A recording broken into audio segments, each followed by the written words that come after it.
నమస్తే welcome to V news Telangana ముందుగా headlines తాడేపల్లిలోని వైఎస్ఆర్సీపీ కేంద్ర కార్యాలయంలో స్టేట్ పంచాయతీరాజ్ వింగ్ ప్రెసిడెంట్ వెన్నపూస రవీంద్రారెడ్డి ప్రెస్ మీట్ ఆ వెంకటేశ్వరుడి ప్రాణభిక్షతోనే బతుకున్న సీఎం చంద్రబాబు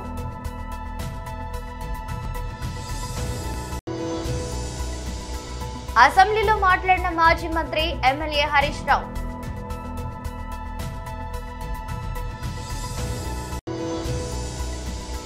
కూతురు సితారాతో మహేష్ బాబు యాడ్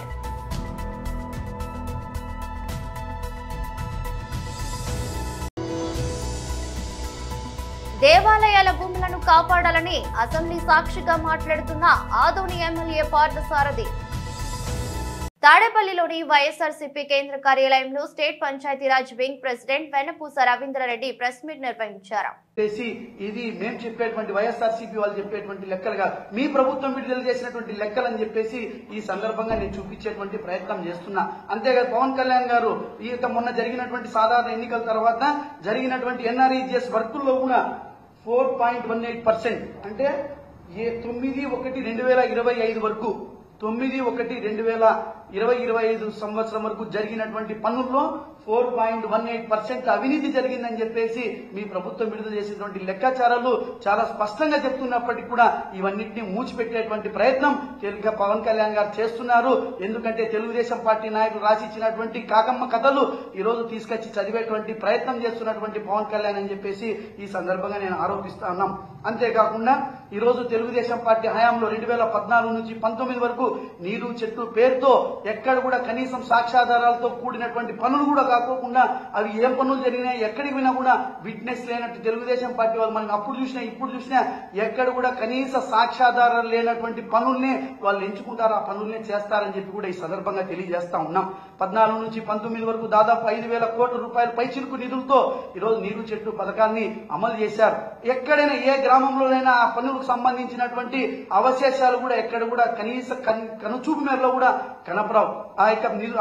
ఆ స్కీమ్ పేరుతో 1,000 కోట్ల రూపాయలు తెలుగుదేశం పార్టీ నాయకులకు దోచిపెట్టేటువంటి ప్రయత్నం చేసినటువంటి మాట వాస్తవం కాదా అని చెప్పి ఈ సందర్భంగా మేము డిమాండ్ చేస్తున్నాం.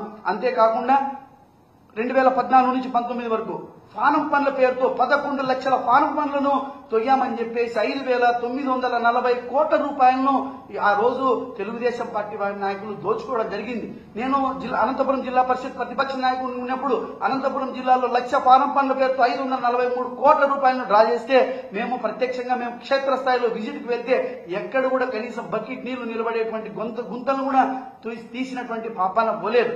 ఇదేనా చంద్రబాబు నాయుడు మీరు సంపదను సృష్టించడం అంతే అని చెప్పి ఈ సందర్భంగా నేను అడుగుతా ఉన్నా. ఇదే జగన్మోహన్ రెడ్డి గారి ప్రభుత్వంలో 19 నుంచి 24లో మీకు బుద్ధి పుట్టినటువంటి ఈ రాష్ట్రంలో మీకు బుద్ధి పుట్టినటువంటి గ్రామానికి వెళ్ళండి. ఆ గ్రామంలో గ్రామ సచివాలయం మీకు స్వాగతం పలుకుతుంది, ఆర్బీకే సెంటర్ స్వాగతం పలుకుతుంది, మిల్క్ సెంటర్ స్వాగతం పలుకుతుంది, హెల్త్ సెంటర్ స్వాగతం పలుకుతుంది, డిజిటల్ లైబ్రరీ స్వాగతం పలుకుతాయి. ఇంకా 25-30 సంవత్సరాల తర్వాత కూడా ఈ రోజు జగన్మోహన్ రెడ్డి గారు ఈ రోజు నిర్మాణాత్మకంగా కన్స్ట్రక్టివ్ గా థింక్ చేసి ఈ రోజు గ్రామం అభివృద్ధి అంటే గ్రామం సర్వతోముఖాభివృద్ధిగా అభివృద్ధి చెందితేనే చెందినట్లుగా భావించి ఈ రోజు విజన్ ఉన్నటువంటి నాయకుడిగా ఈ రోజు ఆ రకమైనటువంటి బ్రహ్మాండమైనటువంటి అభివృద్ధి చేసినటువంటి చరిత్ర జగన్మోహన్ రెడ్డి గారిది కాదా అని చెప్పి నేను అడుగుతా ఉన్నా. మీరు గతంలో చేసినటువంటి పనులకు ప్రస్తుతం చేసినటువంటి పనులకు ఎక్కడైనా కనీసం ఆ రకమైనటువంటి నిర్మాణాత్మక చేపట్టినటువంటి ఒక్కటైనా చూపించేటువంటి సత్తా మీకుంది అని చెప్పి కూడా నేను ఈ సందర్భంగా నేను అడుగుతా ఉన్నా. అంతేకాకుండా మరీ విచిత్రం, ఈ సంవత్సరం కూడా 2,50,000 ఫారం పనులను శాంక్షన్ చేశారు. అంటే ఇవన్నీ కూడా తెలుగుదేశం పార్టీ నాయకులకు సీఎం చంద్రబాబు నాయుడు తన మనవడు నారా దేవాంశ్ పుట్టినరోజు సందర్భంగా శుక్రవారం వెంకటేశ్వర స్వామిని కుటుంబ సభ్యులతో కలిసి దర్శించుకున్నారు. అనంతరం భక్తులకు వెంగమాంబ అన్న వితరణ కేంద్రంలో అన్న ప్రసాదం స్వయంగా వడ్డించారు. అనంతరం ముఖ్యమంత్రి మీడియాతో మాట్లాడారు. రాష్ట్రంలో ఇప్పటికీ చాలా గ్రామాల్లో వెంకటేశ్వర స్వామి దేవాలయాలు లేవు. ఆయా గ్రామాల్లో వెంకన్న ఆలయాల నిర్మాణాల కోసం నిధులు సేకరించేందుకు ట్రస్ట్ ఏర్పాటు చేస్తాం. నాడు ఎన్టీఆర్ అన్నదానం, నేను ప్రాణదానం కార్యక్రమాలు ప్రవేశపెట్టాం. 3వ కార్యక్రమంగా ఆలయాల నిర్మాణాలను తలపెడుతున్నాం. మాధవ సేవ కోసమే ఆలయాల నిర్మాణానికి ట్రస్ట్ ఏర్పాటు చేస్తాం. ట్రస్ట్ కు వచ్చే నిధులు పకడ్బందీగా ఖర్చు చేస్తాం.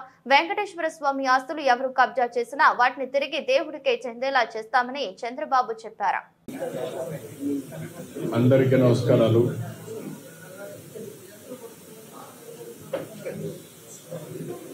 నేను నా జీవితంలో ఎప్పుడు కూడా వెంకటేశ్వర స్వామి పవిత్రతను తలుచుకొని ఎన్నిసార్లు వచ్చినా మళ్ళీ ఆ సంకల్పాన్ని పునరంకితం చేయడం కోసం ముందుకు వస్తూ ఉంటాను. ఈరోజు మా దేవాంశ్ పుట్టినరోజు కూడా, అందుకనే మేము మా ఇంటి కులదైవం వెంకటేశ్వర స్వామి కంపల్సరీగా ఫ్యామిలీ మెంబర్స్కి రావడం వీలైనంత వరకు, అదే మాదిరిగా ఆయన పుట్టినప్పటి నుంచి కూడా అన్నదానం చేయడం ఒక ఆనవాయితీగా పెట్టుకున్నాం. అన్నదానం అనేది ఎన్టీ రామారావు గారు స్టార్ట్ చేశారు. అక్కడి నుంచి ఇంతవరకు కూడా ఎలాంటి ఇబ్బందులు లేకుండా సవ్యంగా జరుగుతూ ఉంది. ఈరోజు ఆయన ప్రారంభించిన ఈ కార్యక్రమానికి 2,200 కోట్ల రూపాయల కార్పస్ ఉంది.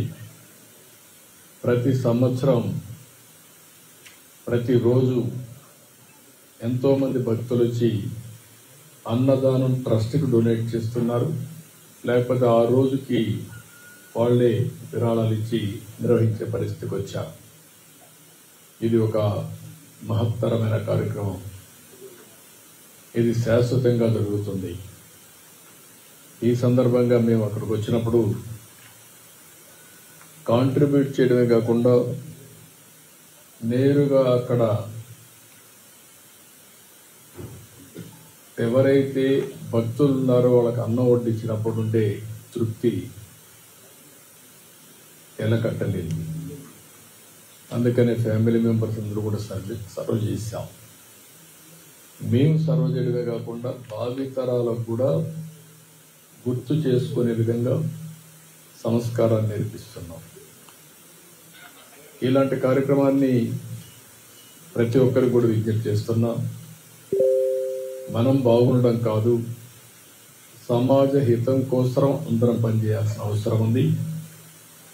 అదే సమయంలో మీరు చూస్తే నేను ప్రాణదాన కార్యక్రమాన్ని ప్రారంభించాను.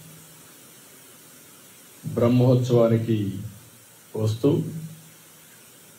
తిరుపతిలో సిమ్స్ హాస్పిటల్లో ప్రాణదాన కార్యక్రమానికి ప్రారంభించాం. ఆ రోజు ఒకటే ఆలోచించాం, వెనుకబడ్డ ప్రాంతం రాయలసీమ. అసెంబ్లీలో మాట్లాడిన మాజీ మంత్రి ఎమ్మెల్యే హరీష్ రావు వారి మాటల్ని పాజిటివ్ గానే తీసుకుంటున్నాం. అధ్యక్ష, మా ప్రయత్నం ఏదన్నా ఉందంటే ప్రభుత్వం యొక్క దృష్టి ఆకర్షించాలి, గౌరవనీయులు బట్టి విక్రమార్క గారి దృష్టిని ఆకర్షిస్తే ఏదైనా కొత్త పేదలకు, దళితులకు, గిరిజనులకు లాభమవుతుందనే తాపత్రయం తప్ప మిమ్మల్ని ఏదో విమర్శిస్తే మాకేదో వస్తుందనేది ఏం లేదు అధ్యక్ష. అధ్యక్ష, ఇప్పుడు పోయిన బడ్జెట్ లో ఎస్సీ ఎస్టీలకు ఇల్లు కట్టడానికి 1,00,000 రూపాయలు ఎక్కువ ఇస్తామన్నారు. ఈ బడ్జెట్ లో తీసేసిండ్రు. మా తన్లాట ఏంది? బట్టి గారి దృష్టిని ఆకర్షించడం ద్వారా ఈ రాష్ట్రంలో దళిత గిరిజనులకు ఇండ్లు కట్టుకోవడానికి 6 లక్షలు రావాలనే తన్లాట తప్ప ఇంట్లో ఏమైనా విమర్శ ఉందా అధ్యక్ష? అర్థం చేసుకోవాలి. కానీ అధ్యక్ష, ఈ రాష్ట్రంలో ఇలా ఆర్థిక మాంద్యం వచ్చిందని ముఖ్యమంత్రి గారు సెలవిచ్చారు. ప్రపంచమంతా ఆర్థిక మాంద్యం ఉంది, దేశమంతా ఆర్థిక మాంద్యం ఉంది, మన రాష్ట్రంలో కూడా ఆర్థిక మాంద్యం వచ్చిందని గౌరవ ముఖ్యమంత్రి గారు ఈ మధ్య మాట్లాడుతూ ఉన్నారు అధ్యక్ష. అధ్యక్ష, అయితే నేను ఇక్కడ చెప్పాల్సిన పాయింట్, మంచి ఆర్థిక మంత్రి గారు వింటే ఇది సరి చేసుకుంటే మన రాష్ట్రానికి మేలు అవుతుంది అధ్యక్ష. నేను మంచి డేటాతో రీసెర్చ్ చేసి కొన్ని మంచి సలహాలు ఇవ్వాలనే ఉద్దేశంతోనే వచ్చిన, అది మీరు రిసీవ్ చేసుకునే దాన్ని బట్టి ఉంటుంది అధ్యక్ష. జిఎస్టీ వృద్ధి రేటులో తగ్గుదల అధ్యక్ష. 2023-24 జిఎస్టీలో 46,500 కోట్లు మన రాష్ట్రానికి వస్తే వీళ్ళు బడ్జెట్లో 58,594 కోట్లు ప్రతిపాదించారు. యాజ్ పర్ కాగ్ రిపోర్ట్, నా సొంతది కాదు అధ్యక్ష, కాగ్ రిపోర్ట్ కూడా నా దగ్గర ఉంది. కాగ్ రిపోర్ట్ ప్రకారంగా గత 11 నెలల్లో మన రాష్ట్ర జిఎస్టీ వృద్ధి రేటు కేవలం 5.5% మాత్రమే. మీరు పెట్టుకున్నదేమో 20%. కాగ్ రిపోర్ట్ ప్రకారంగా జిఎస్టీ వృద్ధి రేటు 5.5%. అంటే దీన్ని బట్టి ఏమర్థమవుతుంది అధ్యక్ష? అంచనాలకు దూరంగా మీరు బడ్జెట్ను ప్రతిపాదిస్తున్నారు. ఎట్ ద సేమ్ టైం అధ్యక్ష, మన పక్కనుండే కర్ణాటక 10.72% వృద్ధి రేటు, మహారాష్ట్ర 12% వృద్ధి రేటు, దేశ వృద్ధి రేటు 10%గా నమోదైంది. అంటే ఆర్థిక మాంద్యం దేశమంతా ఉండాలి కదా, కర్ణాటకలో ఎందుకు లేదు, మహారాష్ట్రలో ఎందుకు లేదు, దేశంలో ఎందుకు లేదు, తెలంగాణలోనే ఎందుకుందో ఒక్కసారి మీరు ఆత్మవిమర్శ చేసుకోండి. జీఎస్టీ ప్రవేశపెట్టినప్పటి నుంచి ఏ ఒక్క సంవత్సరం కూడా తెలంగాణ రాష్ట్ర జీఎస్టీ వృద్ధి రేటు దేశం కంటే తక్కువ ఎప్పుడూ లేదు. మీ పాలనలో మొదటిసారిగా దేశం యొక్క యావరేజ్ కంటే తెలంగాణ రాష్ట్ర జీఎస్టీ వృద్ధి రేటు తగ్గడం ఇది సిగ్గుచేటు, ఇది మీ పరిపాలన వైఫల్యం అని చెప్పి నేను గుర్తు చేస్తా ఉన్నా. రెండవది స్టాంప్స్ అండ్ రిజిస్ట్రేషన్. బీఆర్ఎస్ పాలనలో స్టాంప్స్ అండ్ రిజిస్ట్రేషన్ ఆదాయం ఇయర్ ఆన్ ఇయర్ పెరిగింది అధ్యక్ష. పెద్ద నోట్ల రద్దు, కరోనా వంటి ఆర్థిక ఉత్పాతాలను కూడా తట్టుకొని మేము ఆదాయం పెంచి చూపించాం. 2014-15 మా ప్రభుత్వం వచ్చిన మొదటి సంవత్సరంలో స్టాంప్స్ అండ్ రిజిస్ట్రేషన్ ఆదాయం 2822 కోట్ల అధ్యక్ష. 2023-24 నాటికి మేము దిగిపోయే సంవత్సరానికి తన తండ్రి మహేష్ బాబుతో కలిసి సితారా తాజాగా ఓ యాడ్ లో నటించింది. ఈ యాడ్ తాలూకు వీడియో ప్రస్తుతం నెట్టింట వైరల్ అవుతుంది. ఇందులో సితారా మహేష్ ను చూసి అభిమానులు ఫిదా అవుతున్నారు. షాపింగ్ బాగా ఎంజాయ్ చేశాం కదా అంటూ మహేష్ అనగానే అవును నాన్న అంటూ ఆయనపై ఓ డ్రెస్ విసిరేస్తుంది సితారా. దాంతో వెంటనే మహేష్ కాస్ట్యూమ్ మారిపోతుంది. అలా మహేష్ కూడా సితారాపై బట్టలు విసురుతారు. అలా ఒకరిపై ఒకరు బట్టలు విసురుకుంటూ తండ్రి కూతురు కొత్త కాస్ట్యూమ్స్ తో కనిపిస్తూ సందడి చేస్తుంటారు. ప్రస్తుతం ఈ వీడియో అభిమానులను ఎంతగానో ఆకట్టుకుంటుంది. ఇక ఈ యాడ్ లో మహేష్ కొంచెం గడ్డంతో క్లాసిక్ లుక్ లో కనిపించారు. ఇక సితారా అయితే చిరునవ్వులతో ఎంతో క్యూట్ గా కనిపించింది. కాగా మహేష్ బాబు సినిమాల విషయానికి వస్తే ప్రస్తుతం ప్రముఖ దర్శకుడు ఎస్ఎస్ రాజమౌళి డైరెక్షన్ లో మూవీలో నటిస్తున్నారు. ఈ చిత్రం SS29 అనే వర్కింగ్ టైటిల్ తో రూపొందుతోంది. సూపర్ స్టార్ పక్కన ప్రియాంక చోప్రా నటిస్తున్న ఈ సినిమాలో కీలక పాత్రలో పృథ్వీరాజ్ సుకుమారన్ కనిపించనున్నారు. ఈ చిత్రాన్ని టాలీవుడ్ సీనియర్ నిర్మాత KL నారాయణ నిర్మిస్తున్నారు. ఇక ఈ మూవీ యాక్షన్ అడ్వెంచర్ గా ఉంటుందని కథ రచయిత విజేంద్ర ప్రసాద్ ఇప్పటికే వెల్లడించారు. భారీ బడ్జెట్ తో తెరకెక్కుతున్న ఈ చిత్రంలో హాలీవుడ్ టెక్నీషియన్స్ కూడా భాగం కానున్నారు. మార్చి 29వ తేదీ అనగా శనివారం పార్వతీపురం మన్యం జిల్లా కలెక్టర్ కార్యాలయం వద్ద గిరిజన సమస్యలపై జరుగుతున్న ధర్నాకు సంబంధించిన గోడ పత్రాలు ఈ రోజు అనగా శుక్రవారం గిరిజన సంఘ ఆధ్వర్యంలో కొమరాడ మండల కేంద్రంలో విడుదల అనంతరం నిరసన జరిగింది. పార్వతీపురం మన్యం జిల్లా కొమరాడ మండల కేంద్రంలో గిరిజన సంఘం ఆధ్వర్యాన గిరిజనులందరితో కలిసి ఈరోజు ఇక్కడ మార్చి 20వ తేదీన పార్వతీపురం కలెక్టర్ కార్యాలయం వద్ద ఆదివాసీ గిరిజన సంఘం ఆధ్వర్యంలో జరుగుతున్న ధర్నాను జయప్రదం చేయాలని కోరుతూ ధర్నాకు సంబంధించిన గోడ పత్రికలు విడుదల చేయడం జరిగింది. ఇలాంటి సందర్భంలో ఈరోజు ఐటీడీఏలు ఉన్నాయండి. మన పార్వతీపురం మన్యం జిల్లాలో చేతంపేట పార్వతీపురం ఐటీడీఏలు ఉన్నాయి. ఈ ఐటీడీఏలో కోట్లాది డబ్బులు గిరిజనులకు వచ్చినప్పుడు కూడా గిరిజనులు పండించిన పంటలకు గిట్టుబాటు ధర లేక ఈరోజు ఇబ్బంది పడే పరిస్థితి ఉంది. కాబట్టి ఇలాంటి సందర్భంలో 80 కేజీల జీడిపప్పు జీడిపెక్కలు 16,000 రూపాయలు కొనుగోలు చేయాలి. అన్ని గిరిజన గ్రామాలకి రహదారి సౌకర్యాలు కల్పించాలి. అలాగే ఇంజనీరింగ్ కాలేజు నిర్మించాలి. అలాగే పీజీ కాలేజ్ నిర్మించాలి. గిరిజన విద్యార్థులు ఆదుకోవాలని కోరుతున్నాం. ముఖ్యంగా జీవో నెంబర్ 3ను పగడబందిగా అమలు చేయాలి.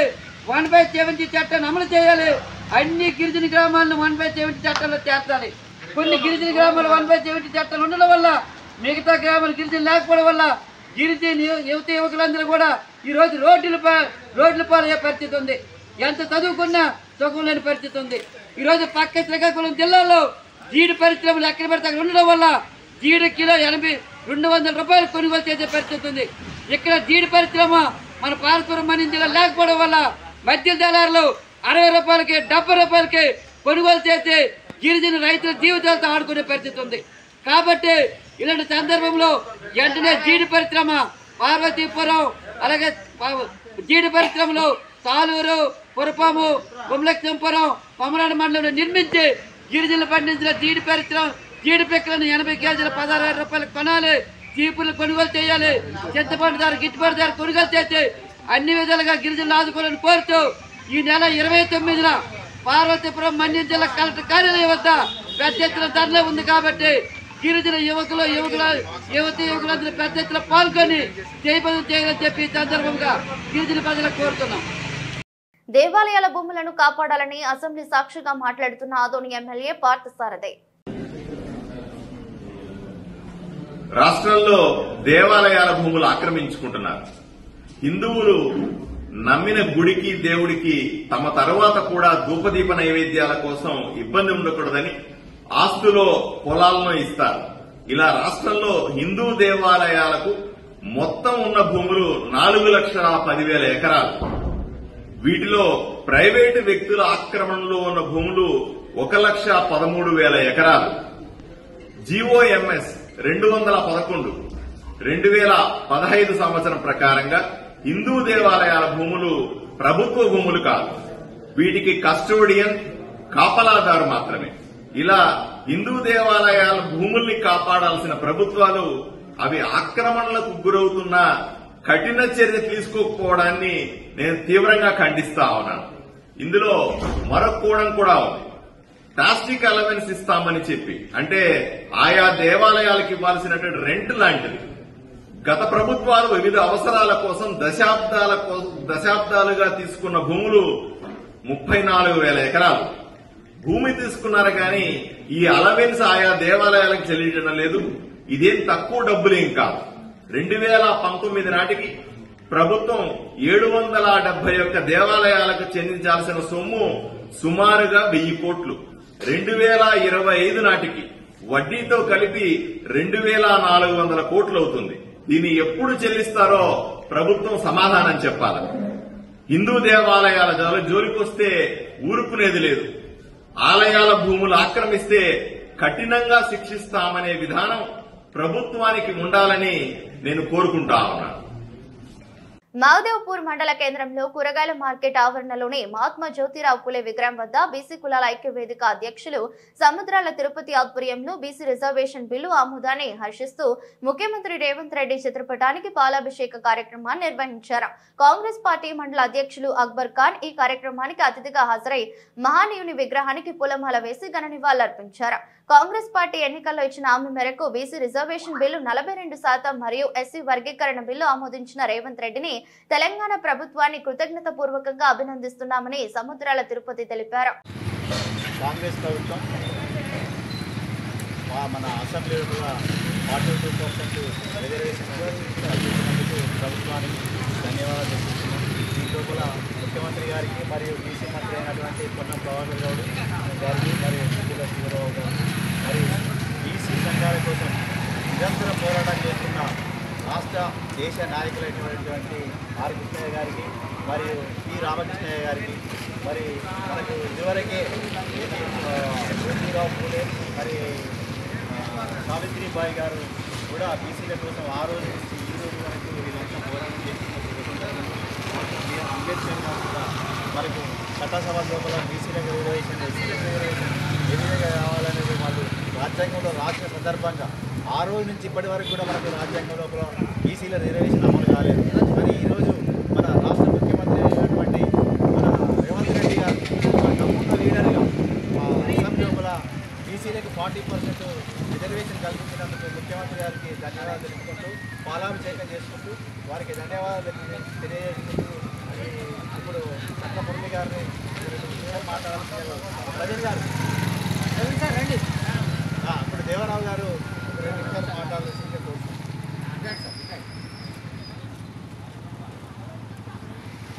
ముందుగా బీసీ రిజర్వేషన్ బిల్లును చట్టసభ విధానంలో ఆమోదింపజేసిన ప్రభుత్వానికి బీసీ సంఘాల ఐక్యవేదిక నుంచి ధన్యవాదాలు తెలియజేస్తున్నాం. దశాబ్దాల నుండి పెద్దలు జ్యోతిరావు పూలే గారు ఇటువంటి మహనీయులందరూ కూడా ఎక్కడైతే అట్టడుగు వర్గాలు అణగారిన వర్గాల కోసము తగిన పరిశ్రమలు చేస్తూ వారిని వెలిగియడం కోసం నిరంతరం శ్రమిస్తూ ఆ తరతరాల పోరాటం నుంచి ఏదైతే ఆ డిమాండ్ వచ్చిందో ఆ డిమాండ్ను నెరవేర్చే దిశగా తొలి అడుగు వేసిన తెలంగాణ రాష్ట్ర శాసనసభకు ధన్యవాదాలు తెలియజేస్తాను.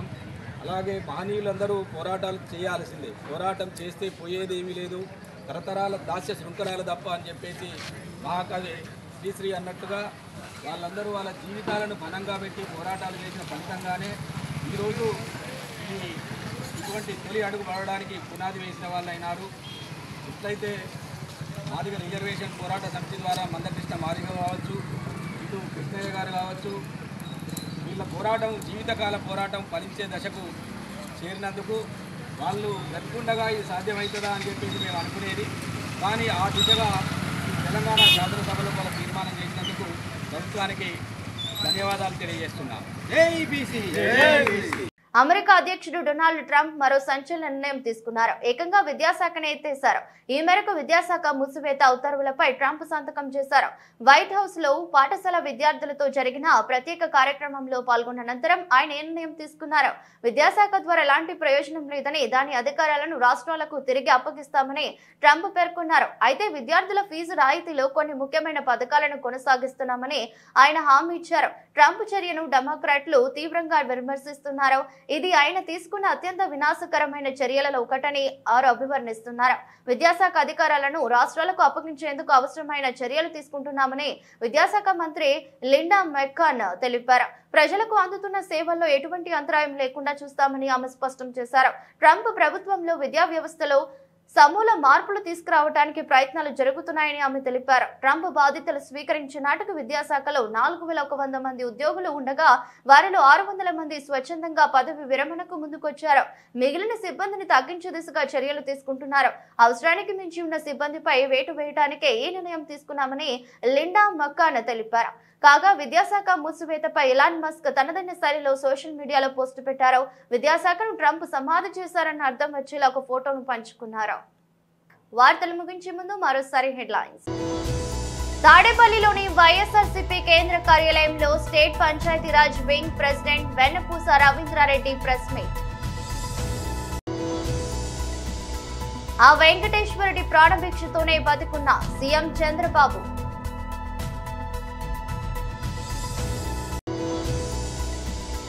అసెంబ్లీలో మాట్లాడిన మాజీ మంత్రి ఎమ్మెల్యే హరీష్ రావు.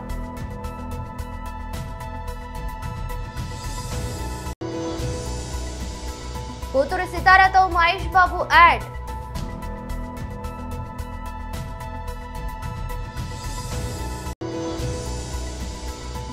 దేవాలయాల భూములను కాపాడాలని అసెంబ్లీ సాక్షిగా మాట్లాడుతున్న ఆదోని ఎమ్మెల్యే పార్థసారథి. ఇది రెస్ట్ బులెటిన్. మరో బులెటిన్ లో మళ్ళీ కలుద్దాం. అంతవరకు సెలవు. నమస్కారం.